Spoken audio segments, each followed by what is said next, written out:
আগামী জানুয়ারি অথবা ডিসেম্বরের ভিতর জাতীয় নির্বাচন দেওয়ার আহ্বান রুহুল কুদ্দুস তালুকদার দুলু।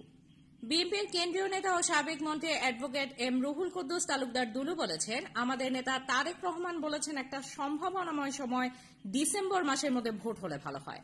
আমরা মনে করি আপনারা নতুন করে বিবেচনা করে নতুন করে ষড়যন্ত্র চক্রান্ত না করে দেশের মানুষ কিন্তু আর সহ্য করবে না।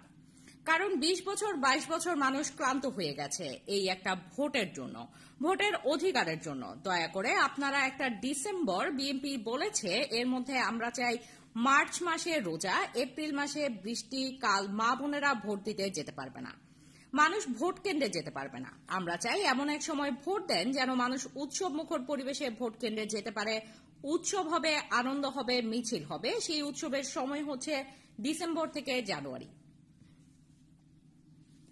আমরা চাই এই সময়ের ভেতর যেন ভোট হয়, তাই আমাদের দল বলেছে এই সময়ের ভিতর ভোটের আহ্বান জানান। তিনি রোববার বিকেলে নাটোরের নলডাঙ্গা উপজেলার ১ নং ব্রহ্মপুর ইউনিয়ন বিএনপির উদ্যোগে সরকুতিয়া স্কুল অ্যান্ড কলেজ মাঠে সমাবেশ অনুষ্ঠিত হয়। এই সময় অন্যান্যের মধ্যে উপস্থিত ছিলেন ২০০৮ ও ১৮ জাতীয় নির্বাচনে বিএনপি মনোনীত প্রার্থী সাবিনা ইয়াসমিন ছবি, জেলা বিএনপির আহ্বায়ক রহিম নেওয়াজ, যুগ্ম আহ্বায়ক জিল্লুর রহমান বাবুল চৌধুরী, মোস্তাফিজুর রহমান শাহিন, সাইফুল ইসলাম আফতাব, যুবদলের সভাপতি এ হাই তালুকদার ডালিম, জেলা বিএনপির সদস্য সাখাওয়াত হোসেন, নলডাঙ্গা উপজেলা বিএনপির সাবেক সাংগঠনিক সম্পাদক শফিকুল ইসলাম বুলবুল, ১ নং ব্রহ্মপুর ইউনিয়নের সাবেক সভাপতি মোতালিব হোসেন সহ ইউনিয়ন বিএনপির নেতৃবৃন্দ উপস্থিত ছিলেন।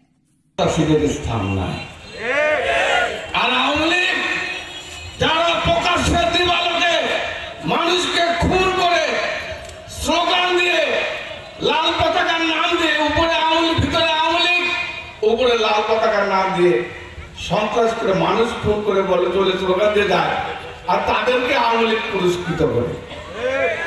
এই আওয়ামী লীগের স্থান যারা এই ১৫ বছর সারা বাংলাদেশ তো করেছে, এই নাটোর এই অঞ্চলে যে সন্ত্রাসের তাণ্ডব করেছে তাদের স্থান রুহুল কুদ্দুস তালুকদার যদি বেঁচে থাকে এদের স্থানের মাটিতে আমরা হতে দেব না।